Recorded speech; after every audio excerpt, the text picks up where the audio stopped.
Hello, good morning. I'm Stephen Tromans. I've got my two co-presenters with me. So welcome to this number 8, I think, in our series of 39 from 39 webinars. This week we're dealing with two important topics: biodiversity gain and habitats. You probably can see, I hope, Rose Grogan and Ruth Keating, two of my colleagues, 39 Essex, and we are going to give you about 40 minutes in total on this topic. Just by way of logistics, if you have any questions, I'm sure you're all very familiar with webinars and asking questions now, but you can use the button down at the bottom to type in a question, and we will, if we can, and if there's time, answer the questions during the live webinar. If there are any that we don't have time for, we'll do our best to try and get back to you with answers on them later. So without more ado, this is our programme. In a minute, I'm just going to give a very brief introduction. Ruth is going to talk about the provisions in the Environment Bill dealing with biodiversity gain and conservation covenants. And Rose is then going to give us a summary, by way of reminder, of the case law on habitats, and then we will have a little roundup depending on how the time goes. So by way of introduction, I'm sure many of you are very familiar with all of this, but clearly we have a major distinction in law between European sites and sites which are not designated as European, but which are of national importance. So they're triple SIs, or they're of local importance. They're in some way designated at local level as being of significance for nature conservation. And we all know about the very strict protection offered to European sites. That will remain in place post-Brexit, or we have Brexited, but post the end of the transition period. But the question is, how long will it remain? It seems to be possibly quite an inconvenient regime if you have a strongly expansionist wish to create new infrastructure and housing. We also have very far-reaching and long-awaited provisions in the Environment Bill, providing major reform, the biggest reform we've seen for many years, on biodiversity and conservation law, which has huge potential for benefit. We will try and address, I think Rose is going to say a few words on the relationship between those two systems. But before I hand over, let me just leave one thought with you, and that is, sorry, I'm going too fast. That is conflict. So we have an ambitious 25-year plan for a green future, which has some very major commitments on the natural environment, including trying to leave our natural environment in a better state than it was when we found it. But on the other hand, we have our friend Boris giving his speech last week, denigrating newt counting delays, as he puts it. I don't know why newts are always a great conduit for the wrath of developers, but it seems that they are. They come up periodically as a paradigm example of pettifogging European regulation, which gets in the way of sensible destruction of habitats. But we're going to see a lot of conflict over this, it seems to me, in the next few years, as we do try and build our way out of the pickle that we've got ourselves into with the pandemic. And we'll have to see how that plays out. I know Rose is going to talk about some recent case law, bring us totally up to date on where we are. But without more ado, after that thought, I will pass over to Ruth, who's going to address the Environment Bill and biodiversity. So I'll move on, Ruth, to your first slide. That's great. Thanks, Stephen. Hi, everyone. So as Stephen has highlighted, the Environment Bill provides for some major reform for biodiversity. And in many ways, we can see these parts of the bill as being both some of the most potentially far-reaching, and naturally these provisions will have particular importance for developers and large rural landowners. So with that in mind, I'm going to look at three things. The first are the objectives of the bill, and they provide a bit of detail on both government's intention and what the final wording of the bill or the act will look like. Second, key features of the proposal, and finally, the key provisions as currently drafted. So Stephen, if we could have the next slide. What we'll see is that there is an overarching objective of the provisions, and the theme which carries across the wording of the provisions as currently drafted is to contribute to the recovery of our natural environment. And in this respect, the government produced a policy paper in March of this year. It was particularly useful for focusing on parts 6 and 7 of the bill, which we are concerned with today, and covered both biodiversity and conservation covenants. Now, a number of points of note come out from that policy paper. The first is that in terms of the objectives of the bill, front and centre in that policy paper is the statement that first, much of our wildlife habitat has been lost, and second, that many species are in long-term decline. Now, of course, given Brexit and the current pandemic, the Environment Bill has gone through various stages of halting, and it's also gone through numerous iterations. However, if we look at the bill in all of those iterations, what is common in the objectives in Part 6 and 7 is that the bill aims to first enable localised action to be taken across the country, and second, the intention is to direct investment in nature. And so to that extent, the provisions are very practical. With that in mind, Part 6 and 7 are intended to be in line with the ambitions set out in the 25-year plan. And so if we look at points 3 and 4 on the slides in front of you, we'll see the practical ways in which the bill intends to implement that policy. So in front of you there, you have a third point, which is making biodiversity gain a condition of planning permission. And the aim there very much is that by making biodiversity gain a planning permission requirement, it also makes biodiversity a priority, which it might otherwise not be. If we move to the fourth point on the slide there, we see conservation covenants securing long-term benefits. And so in that way, the conservation covenant aspects of the bill utilise something very important, which is delivering measures which are beneficial, but also measures which are beneficial for the long term. And so we'll see throughout these slides how those two measures work together. Stephen, if we could look at the next slide, and that outlines key features. Now, what you'll see in front of you are the real teeth of those provisions and the detail which are going to concern both public authorities and also going to concern landowners. Looking at the first, the bill makes it mandatory for housing and development to achieve at least a 10% net gain in value for biodiversity. In practical terms, what that means for development under the current bill is that developers will be required to submit a biodiversity gain plan, and that will be submitted alongside usual planning application documents. The next stage in the process then is that the local authority will assess whether that requirement has been met. Now, we will go through further detail of what's practically required to evidence biodiversity net gain. But in terms of what the plan must include, it must include a number of things, but notably it has to show how that biodiversity value was calculated. And it also has to show the way in which the net gain target will be achieved. And of course, over time, it will be very important that developers provide sufficient detail so that the basis upon which both the biodiversity gain is calculated and also the way in which it will be achieved are clearly evidenced on the planning application.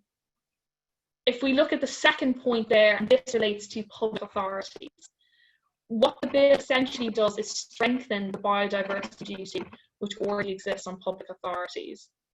I'm sure many of our watchers will be aware that the Natural Environment and Rural Communities Act 2006 currently does include a duty on public authorities to have regard to the conservation of biodiversity. But what the bill interestingly does at clauses 95 and 96 is that it strengthens this duty in effect. Clause 95 on the current wording provides for a general duty to conserve and to enhance biodiversity. And so I think you can already see, looking at the 2006 Act and looking at the current wording of the bill, that there is something much more proactive and onus in a positive way on public authorities in that respect. And the second clause to flag to public authorities is clause 96. And again, what we see here is a strengthening of the duty on public authorities by providing for biodiversity reports. And what's entailed for public authorities there is that they must both publish this biodiversity report, and that biodiversity report must contain a summary of the action which the authorities have taken to comply with its duties in respect of biodiversity. So that really is a real strengthening of the duty on public authorities. Finally, the third point you'll have on your screen are conservation covenants. Here, what the bill has done so far is implement a recommendation which was made by the Law Commission back in 2014. Effectively, how conservation covenants will work will be that they will be voluntary, but they will of course be legally binding once they're entered into, and they will be to conserve the natural or heritage features of the land. We'll see later how conservation covenants are really an effective tool within the bill's framework to make real longer term interests. Stephen, if we could see the next slide. And what you'll see in front of you there are the relevant parts of the bill. So we have part 6, which currently deals with nature and biodiversity, and part 7, and what part 7 of the bill as currently drafted. If we look at the details of part 6 and 7, the details may change in the current language. However, the intention is clear. The basis of the provision lies in good practice, and in many ways, some of the listeners today, and indeed many developers and public authorities, are already doing these things. And so for those public authorities and those developers, these provisions may already be in line in what they do regularly. But of course, if everyone was doing this, we wouldn't have the bill as currently drafted. And so for many authorities and developers who haven't been according sufficient priority to nature conservation, these provisions may have been seen previously as an inconvenience, but now they will be law, and those developers and public authorities will have to understand what is required of them. But what is common across part 6 and 7 is that these issues are squarely within the agenda of planning application from the inception of a development. Now, if we look at the next slide, what we'll see is one of the most detailed areas of the bill, and that is biometric net gain on the next slide of the presentation. Thanks, Stephen. Currently, biometric net gain is covered in clauses 92 and 103 of the bill. Now, what most public authorities and also most developers will be concerned with is how is this biometric net gain going to be calculated? Well, the proposal at the moment is that biometric net gain will be calculated using the government's biodiversity metric calculator. And that all sounds very techy and fancy, but if you really break down what the biometric net gain calculator is doing, in broad terms, it's doing two things. It's calculating by deducting the pre-development biodiversity value, and that's calculated at the time of the submission of the planning application. And what it then does is it calculates the estimate post-development biodiversity value, and that is calculated at the time development is completed. So we see there clearly the 2 points balanced against each other. Now, something which automatically comes to mind when one reads how biodiversity netting will work is that one thinks, wait a second, what happens if the estimated post-development value at the time of the development is completed is not as high as it ultimately will be? Because of course, if the bill didn't take account of that, it wouldn't be rewarding full biodiversity plans. And so this is something which the bill has anticipated. The bill anticipates this by saying that if certain conditions are satisfied, that longer term biodiversity net gain can be taken account of. But of course, a number of requirements have to be fulfilled. The first is that it must be secured under a planning condition, a planning obligation, or conservation covenant. And this is where you see conservation covenants really coming into their own. The second criteria that must be fulfilled is that the planning authority considers that the increase is significant in relation to the pre-development biodiversity value. And again, what the bill here is underlining is the importance of evidence that a developer puts in the planning application. Because if you are applying for a longer term biodiversity net gain, you're going to have to show that it is significant, and of course evidence will be needed to support that. And the final criteria which must be relevant is that it must be maintained for a period of at least 30 years after the development is completed. And all three of those requirements on the current wording of the bill must be present. Of course, the final problem that one could see with biometric again is thinking if it will be overly rigid or if it simply won't be appropriate or possible in the case of a certain development. And again, the bill has contemplated this by looking at off-site options. So if we look at what these off-site options can include, they can really be twofold. The first is enhancing a habitat registered on the government's proposed biodiversity gain register. So that's one way of accounting for biodiversity net gain where it isn't going to be possible on site. And the second point is purchasing biodiversity credits from the government. And so a developer will have to consider the plethora of options they have in front of them, whether it is on-site biodiversity, off-site biodiversity, or purchasing biodiversity credits.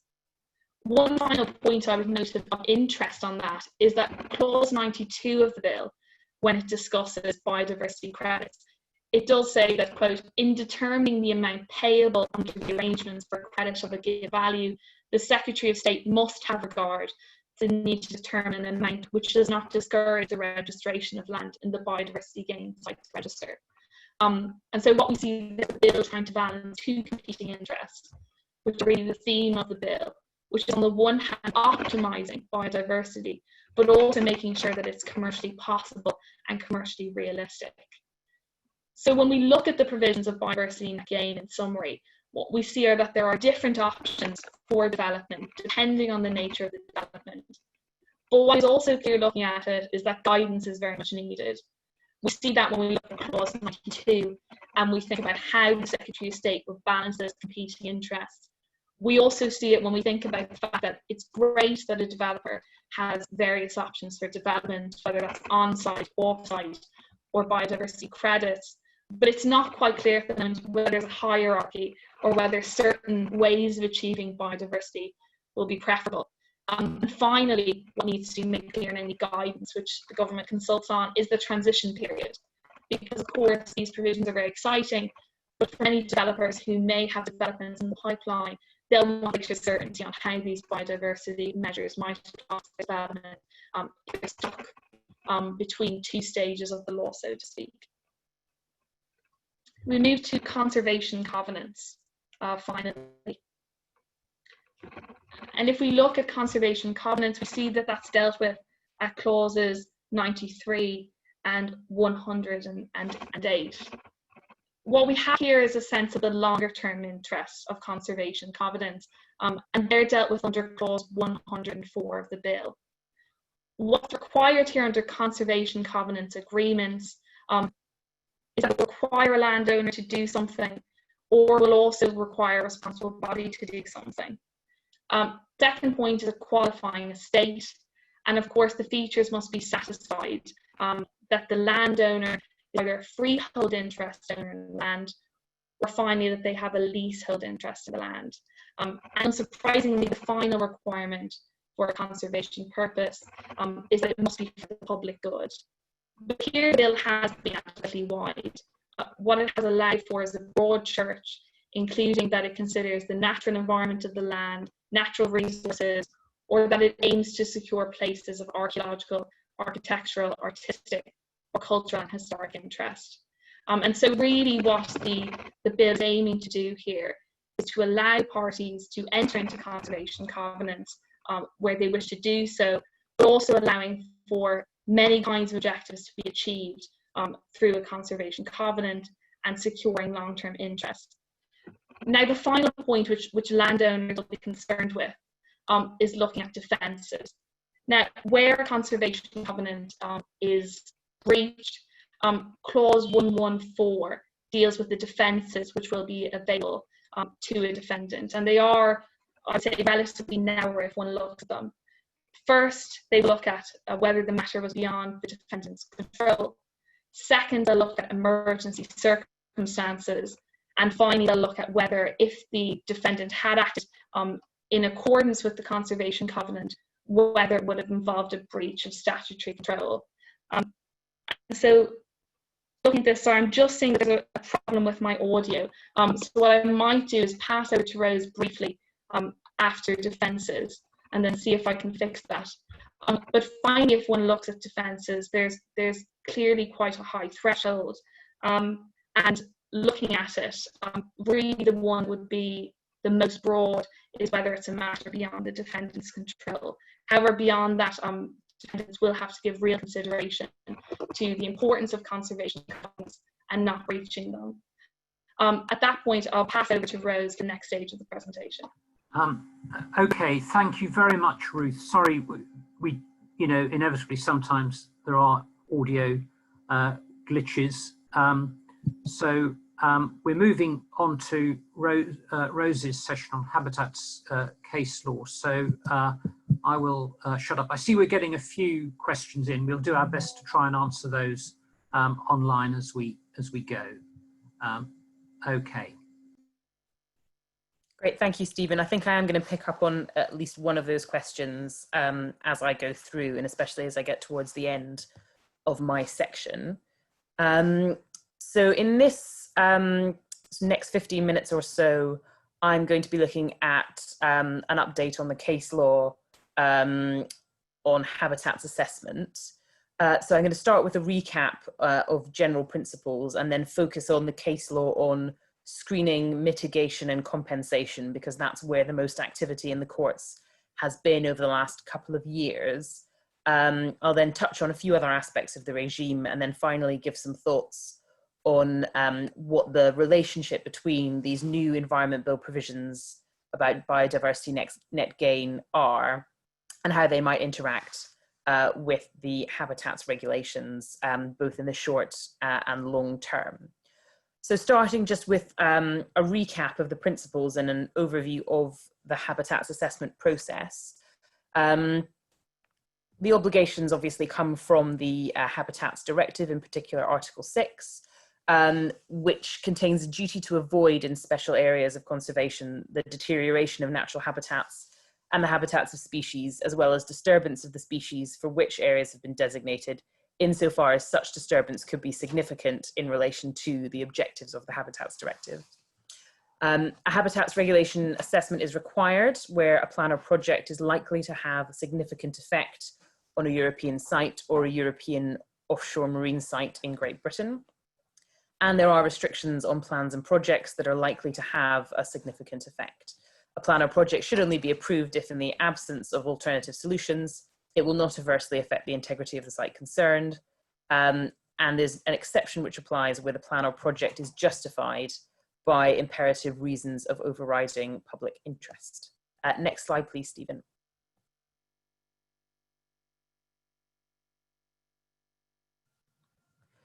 So it's a four-stage process. First, you have your screening process, which is where you consider whether a plan or project is likely to have a significant effect. If it is, you pass on to the next stage, which is appropriate assessment. And if following your appropriate assessment, you conclude that there is, taking into account mitigation, going to be a significant effect, you look to alternatives. And then finally, if there are no alternatives, you look towards a derogation for imperative reasons of overriding public interest. And as I said at the outset, I'm going to be focusing on the screening and appropriate assessment stages. So again, Stephen, if we go on to the next slide. Screening. So this is your first stage. And the question you ask yourself there is whether the plan or project is likely to undermine the conservation objectives of the site concerned. The threshold is low in light of the precautionary principle, and there's a note to the case where that comes from. And there's a link here to ensuring that you meet the conservation objectives and maintain or restore the site to a favourable conservation status. So that's the framework in which you're working. Some examples of where significant effect has been found, and to illustrate that it is a relatively low threshold. Commission versus Spain, 17.92 hectares out of a 43,000 hectare site were affected, and that was considered to pass the threshold into significance. And also Commission versus Italy, where one ski run that was only going to be operational in winter, again, was sufficient to give rise to a significant effect. Next slide, please. So this is where we now depart from our recap and look at some new cases. Prior to the case in People Over Wind, which is the famous case in the last couple of years, there was a long line of English and Welsh authority that said that mitigation measures could be taken into account in your screening decisions. So when you're at that first stage and asking yourself, is this project likely to have a significant effect, you were, as far as the English and Welsh courts were concerned, entitled to take into account your mitigation measures. People Over Wind was an Irish case, which referred the question to the CJU of whether mitigation could in fact be taken into account. And the CJU ruled that Article 6.3 should be interpreted to mean that mitigation measures should not be considered at the screening stage when determining if appropriate assessment is necessary. That has now been followed in the English and Welsh courts in the case of Canterbury City Council, where mitigation measures were discarded. And I also have a note there on the case of Wingfield, again, against Canterbury City Council. So they're obviously having a litigious year in 2019, where your outline planning permission was granted before the ECJ judgment in People Over Wind, then assessment should be carried out at the reserved matters stage. So unlike EIA assessment, there's no requirement in the Habitats Directive that you carry out your screening at the earliest stage of development consent as possible. And so to take into account People Over Wind, you shouldn't just throw out your habitats assessment if you haven't done it at the very early stages, and you can do it at a later stage if that's what needs to be done. Next slide, please. So now we have a debate between what a mitigation measure might be and what an integral feature of the project is. And that arose in the case of Langton versus Secretary of State for the Environment in the English courts. And it was held there that conditions on badger cull licenses were not mitigation measures, and so they could be taken into account for the purposes of screening. And the question that we now have to ask ourselves is whether a measure is integral to the plan or project, or whether it is intended to avoid the harmful effects of the plan or project. So looking, for example, at the scope of the project, measures in place to limit the scope of the project would probably tend to be integral features, whereas measures that are actually addressing harm caused will be mitigation effects. Now, that sounds easy enough to say, difficult to implement perhaps in practice. And we've got a few examples here of where the court's gone a number of different ways on it. We've got the Irish courts here in the case of Heather Hill Management Company, where best practice measures were said to be mitigation. So that was a case where there was going to be effluent discharged into a tidal waterway, and the undertaking to adopt best practice measures in terms of managing that was considered not to be an integral feature, but was going to be mitigation. And then again, in England, we've got Preston and Cumbria, and the court there rejected the argument that there was no need for a habitats assessment because the outfall discharge would be regulated by the Environment Agency. So again, that wasn't considered to be enough to take you outside of needing to carry out your appropriate assessment. Next slide, please. So moving on, you've answered your screening assessment in the negative. There is going to be a significant effect. What do you have to do when it comes to appropriate assessment? Well, the test here is, can you be certain that a plan or project will not have adverse effects on the integrity of the site concerned? And permission to continue, subject to the derogations, must be refused if any scientific doubt remains. So again, it's quite a high threshold, and that's consistent with the strict protection of species and habitats. And the case, should you need it, is Commission and Spain, C404/09. So two examples of that in the UK. We've got RSPB versus Secretary of State for the Environment, Food and Rural Affairs. This was about a cull of gulls near a BAE Systems test site. The cull was proposed to take the population down to 75% of its natural status, and that was held not to be in accordance with the objective of maintaining the population at a certain level subject to natural change. Compare and contrast with sustainable Shetland versus Scottish ministers, that was a development of a wind farm which was going to cause long-term displacement of 1.8 pairs of Wimbrel and a collision mortality rate of 2.1 Wimbrel per year. And that was held to be lawful when taking into account the habitat management plan. So this is the stage where you can take into account your mitigation measures to see whether or not there is ultimately going to be an effect on the integrity of the site or the species. Another couple of examples there from the Irish jurisdiction and from the CJU, we've got Holohan, and that deals with the scope of assessment and whether it's permissible to grant consent where some of the effects are unknown. The scope issue relates to whether you should consider effects outside of the site which have an impact within the site, and the answer to that is yes. And you can grant consent where some of the effects, for example, of construction roads are not known at the time, provided that you've adopted sufficient controls to reassure yourself that the overall integrity of the site will not be affected. And Grace there and Sweetman, this is an example of the difference between compensation for loss versus mitigation. And here there was going to be an impact on the site in the short term, but there were proposals to improve the habitat over time, resulting in a beneficial outcome, so actually an improved status at the end. And it was held that as a general rule, any positive effects of the future creation of a new habitat, which is aimed at compensating for the loss of area and quality of that habitat type in a protected area, are highly difficult to forecast with any degree of certainty, and so they should not be taken into account. So coming out of the recent case law, we've got a number of concepts that we have to think about. Sorry, that's the phone ringing in the background. I'll just pause till it's answered. There we go.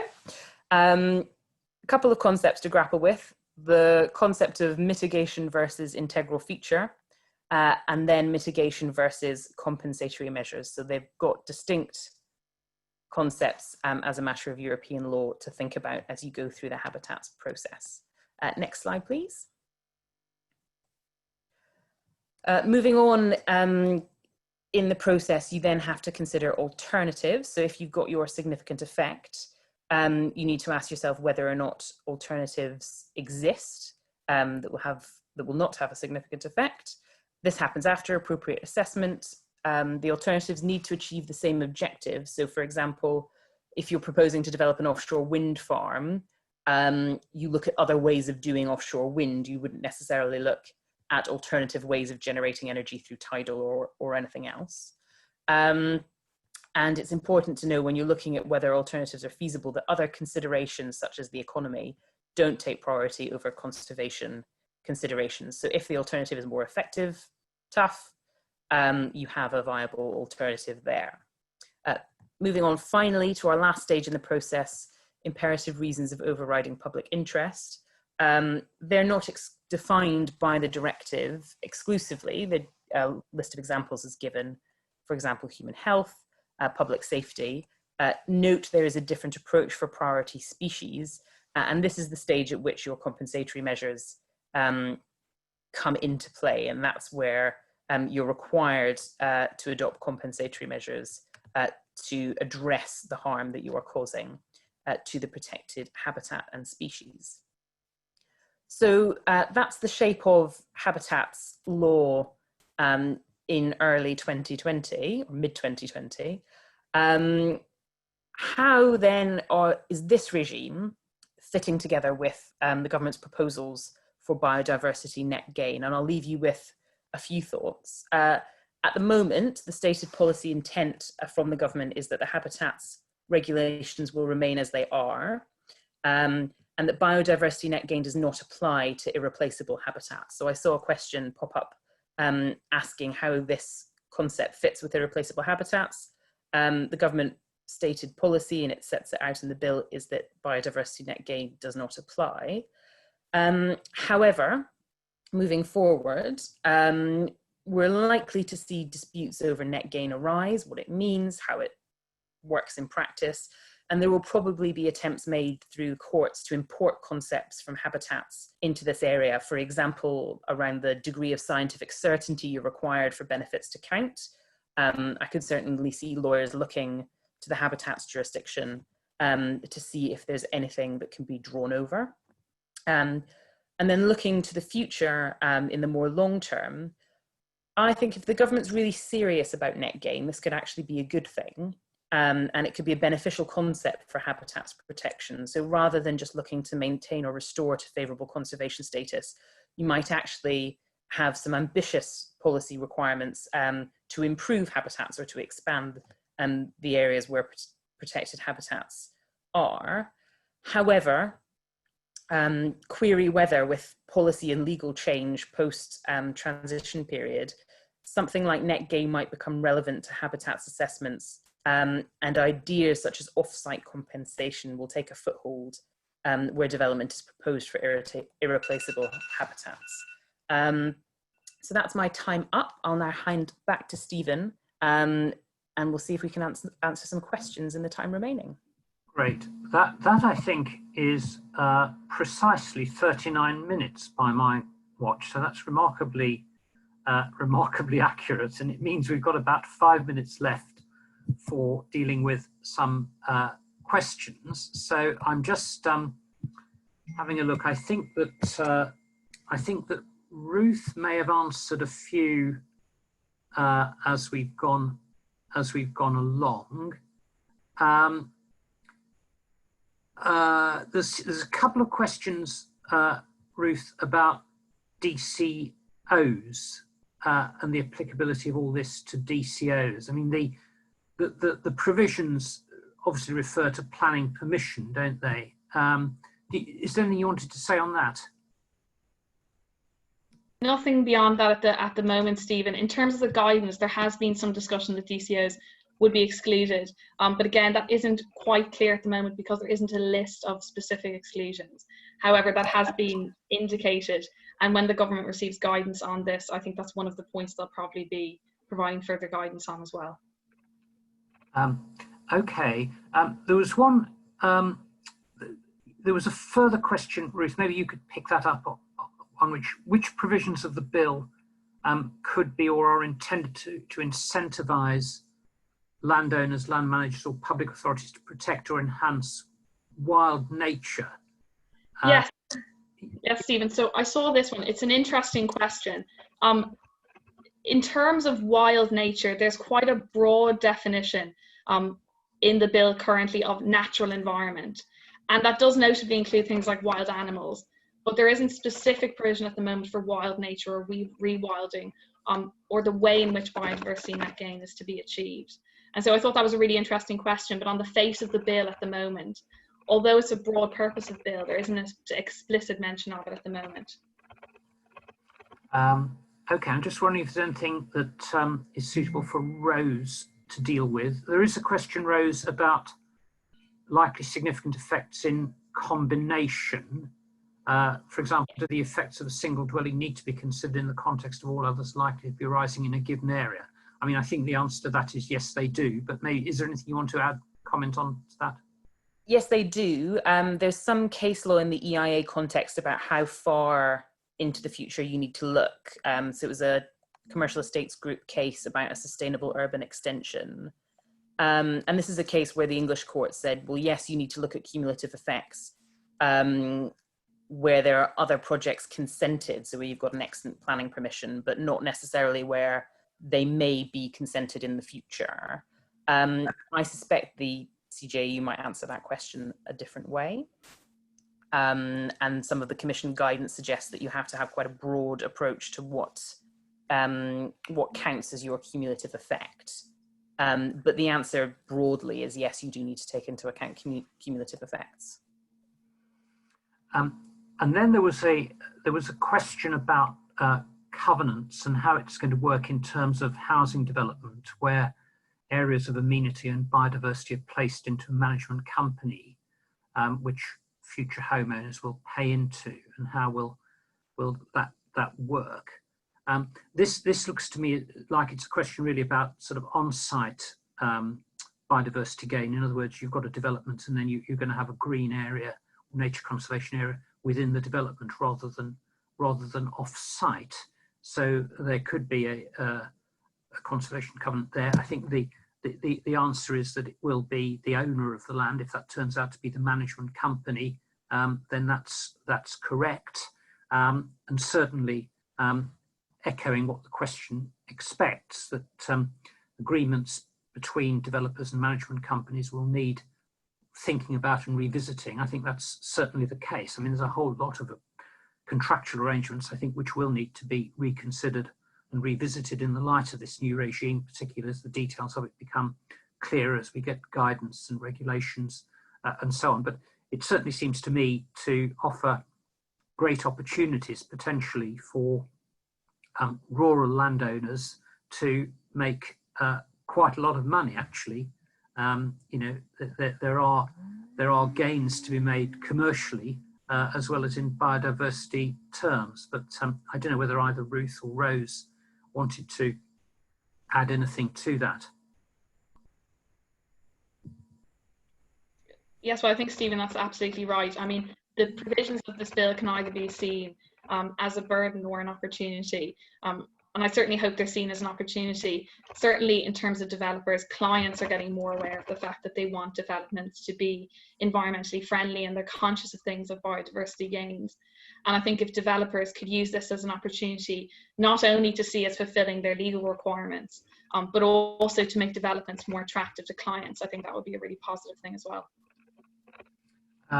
We've only got a couple of minutes really, but there was one question, Ruth, about the implications for plan making. I mean, if it's easier to answer it later, that's fine. But if you had any comment now, that's... Yes, briefly, Stephen, on that. I can pick that up later as well in an email. But looking at plans, again, I think this points to a question which was raised in the Q&A, but also a point which was raised during our presentation, which is that the transition period is not quite clear. And so in terms of how plans are going to have to be adapted, some aspects of plans will have to be reconsidered in terms of a biodiversity register and thinking how that can be accommodated for as an option within local plans, but also any local plans that are in the pipeline should be realistic about the fact that although the final provisions of the bill might change, this is very much the intention of the provisions at the moment, and try contemplate that within their local plans at this stage if they are at the drafting stage. Thanks very much, Ruth. Okay, well, I'm going to wind up now because I think we've had 40 minutes and 5 minutes for Q&A. What we will do is go through the questions that we've had, and if there are ones where we can get in touch and send you a response, we'll certainly do that. But I hope you've enjoyed it. I think we've got quite a lot of interesting fun ahead of us with these provisions in the years to come. And I hope you'll tune in and watch future webinars from my colleagues and from perhaps us three as well in future. So thanks very much for joining us, and I hope you enjoy the rest of your day. Thank you.